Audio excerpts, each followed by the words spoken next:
Hello. അപ്പോഴേ ഈ കാണുന്ന ഒരു പേപ്പറിനെ നമുക്ക് ഈ കാണുന്ന പോസ്റ്റ് കാർഡ് ആക്കിയാലോ? അപ്പോൾ വായോ. എന്തായാലും ക്രിസ്മസിന് ഫ്രണ്ട്സിന് കൊടുക്കാൻ നമ്മൾ കാർഡ് ഉണ്ടാക്കും. അപ്പോൾ നമ്മൾ എന്തായാലും നമ്മുടെ ക്രാഫ്റ്റ് ചാനൽ കൂടെ ആയതുകൊണ്ട് നമ്മൾ എന്തായാലും ഒരു കാർഡ് ഉണ്ടാക്കണമല്ലോ.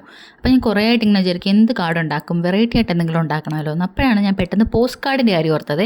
അപ്പം നമുക്കിന്ന് ഒരു ക്രിസ്മസ് പോസ്റ്റ് കാർഡ് ഉണ്ടാക്കാം.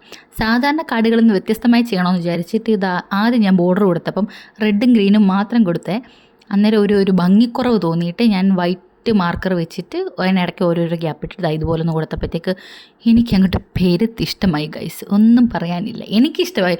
ഞാൻ ഇത്രയും നാളും ചെയ്ത വീഡിയോയിൽ ഞാൻ ഏറ്റവും എൻജോയ് ചെയ്ത് ചെയ്യുന്ന ഒരു വീഡിയോ ആണ് ഇത്. അപ്പോൾ ഈ ക്രിസ്മസിന് നിങ്ങൾക്ക് ആർക്കെങ്കിലും കാർഡ് ഗിഫ്റ്റ് ചെയ്യണമെന്നുണ്ടെങ്കിൽ ഇതുപോലെ ഒരെണ്ണം ഉണ്ടാക്കിക്കൊണ്ട് കൊടുക്കുക. യൂഷ്വലി നമ്മൾ വാങ്ങിക്കുന്നതും അല്ലെങ്കിൽ പൊതുവേ നമ്മൾ ഉണ്ടാക്കുന്ന കാർഡിൽ നിന്ന് വ്യത്യസ്തമായിട്ടുള്ളൊരു കാർഡല്ലേ ഇത്.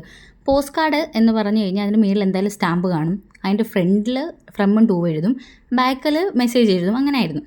പക്ഷേ ഞാനിവിടെ ഫ്രണ്ടിൽ തന്നെ എല്ലാം എഴുതിയേക്കുന്നത്. കാരണം എനിക്ക് ബാക്കിലും കൂടെ ഇത് ഡെക്കറേറ്റ് ചെയ്യാൻ, അതായത് ഇങ്ങനെ കളറൊക്കെ കൊടുക്കാൻ വളരെ മടികാരണം. നിങ്ങൾക്ക് വേണമെങ്കിൽ അങ്ങനെ ചെയ്യാമേ. ഇതേപോലെ ബോർഡർ ബാക്കിൽ കൊടുത്തിട്ട് മെസ്സേജ് അവിടെ എഴുതാം. ഫ്രണ്ടിൽ ഇത്ര മാത്രം ഫ്രമും ടു ഒരു മേരി ക്രിസ്മസും മാത്രം എഴുതാം വേണമെങ്കിൽ. അപ്പോൾ എങ്ങനെയുണ്ട് ഗൈസ്, വെറൈറ്റി അല്ലേ? അപ്പോൾ ഇഷ്ടപ്പെട്ട ലൈക്കും ഷെയർ സബ്സ്ക്രൈബും ഒന്നും മറക്കണ്ട. അപ്പോൾ എല്ലാവർക്കും അഡ്വാൻസ് മേരി ക്രിസ്മസ്.